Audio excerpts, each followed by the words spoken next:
All right, welcome back. So in this video, we're going to talk in depth about dates. So a date in Python is not a data type of its own, but we can import a module named datetime to work with dates as date objects.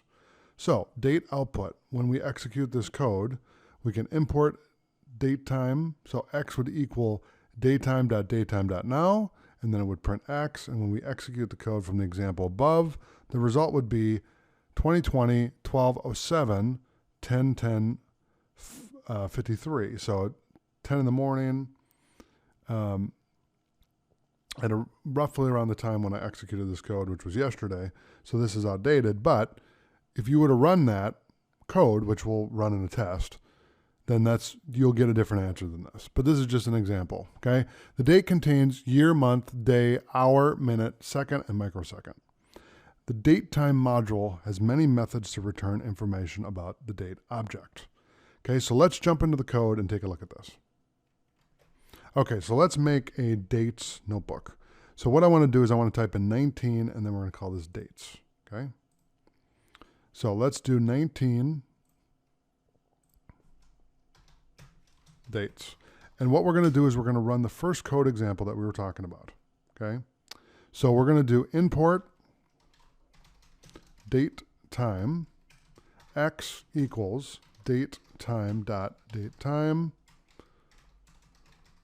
dot now, okay, and then we're going to print x, and we will get the exact time and date that it is today. So it's 12:38 Eastern time, December 8th right now.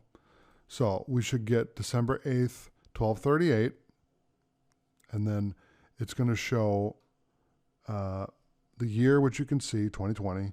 The month is 12. The day is 8. The hour is 12. The minute is 38. The second is 13. And the microsecond is 251,155. Okay? So that's how it comes out when you type in date output. Okay? Okay, so let's look at a few more examples here.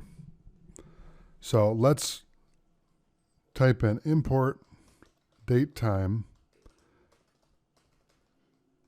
and then let's do x equals datetime dot datetime dot now. Okay, and then we're going to write in print x dot year, and then print x dot string f time. Okay, and then we'll do in quotes %, and then capital A, and then we'll run that. Okay, and this is going to give you, it's going to return the year and the name of the weekday that we're currently in. Okay, so it's 2020 and it's Tuesday. Okay, now let's talk about creating date objects. So to create a date, we can use the datetime class constructor of the datetime module. The datetime class requires 3 parameters to create a date: year, month, and day.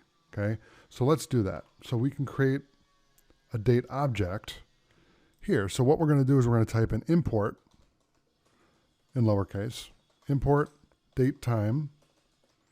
Okay, and we're going to do x equals datetime, and then we're going to do dot datetime, and then we're going to do 2020, comma 5, and then let's do 19, okay?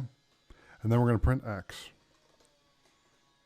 Okay, and then when I run that, you're going to get 2020, May 19th, and then 000, okay? So hour, minute, seconds is all going to be 0, okay?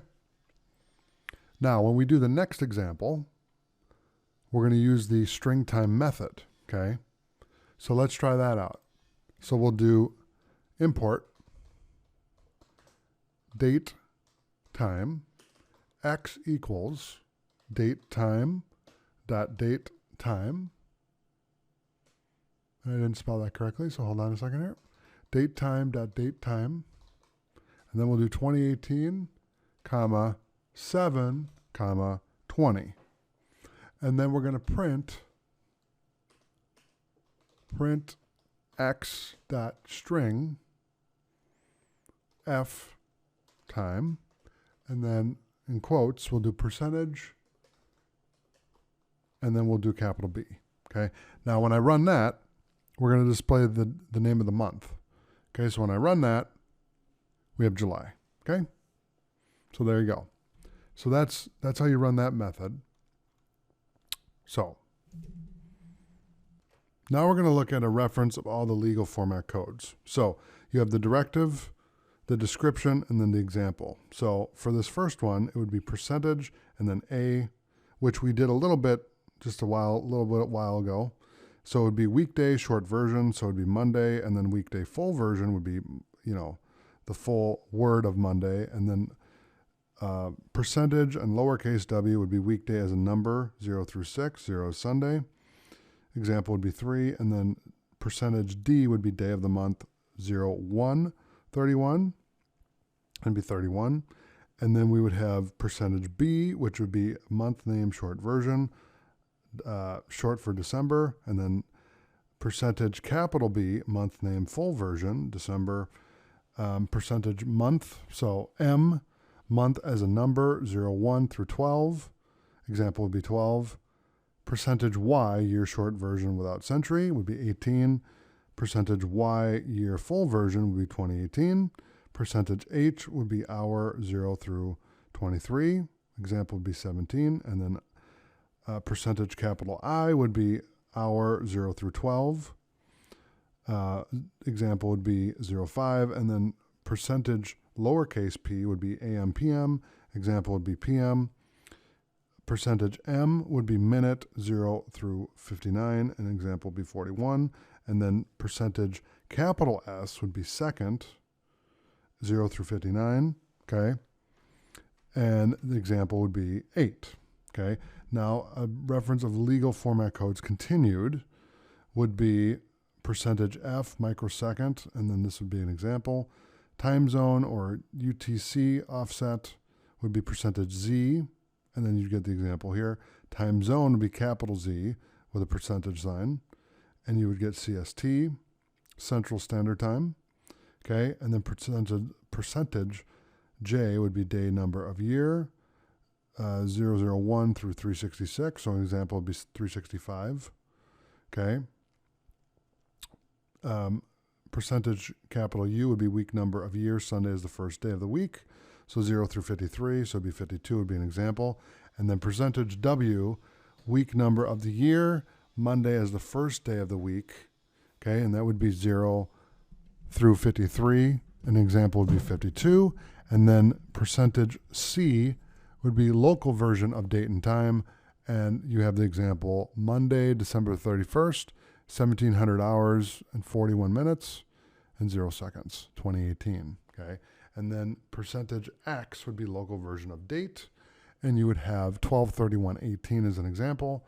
Percentage X, capital X, local version of time, and you'd have 1741, military time, 1,741, okay? And then percentage would be a percentage character, and then you just get an example of percentage. So that, in a nutshell, is dates and also a reference of legal format codes that you can utilize with the date examples. Now, one thing we can do, which we are going to do, is we're going to jump back into our notebook and do a couple of these. We don't need to do all of them, but I want to show you how you can implement these and how they work so that you get a better understanding of what they do, okay? Okay, so we're back in our notebook here, and so what I want to do is I just want to do a couple of these. So let's do the example of the weekday short version and the weekday full version, okay? So let's do these first, and then we'll get kind of the hang of it, and then we can kind of do a couple more. So we have import date time X equals date time dot now, okay, and then print x dot string f time, and then we're going to do quotes, percentage, and lowercase a, okay, and we should get Tuesday. There you go. Now, if we do this again, we're going to use the same exact code, and all we're going to change is this to a capital A, okay. Now, why is this important? Okay, so now it's capital A and it's full case Tuesday, right? So why is this important to understand and to utilize? Well, when you're using the date time method, okay, this makes it easy for you. So if you need a certain format code, you got it. You don't have to write this all out and try to figure out what to do and all that jazz. All you do is you go to the PowerPoint that I just presented and you look at all the different directives, the description and the example, and then you can go in and you can write out whatever you need to. So for example, let's do time zone. Actually, no, let's not do time zone. Let's do, let's look at one here. Let's do an interesting one. Local version of date and time, okay? And this will be the final, this will be kind of the wrap up here. So we're going to do import date time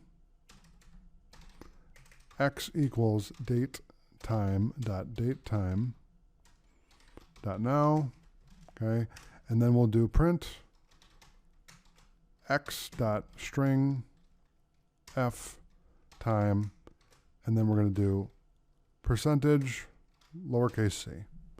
Okay, so this will be the last example. So we have Tuesday, December 8th, 12:53:08. Okay, so it's 8 seconds. So if I ran this again, it would change.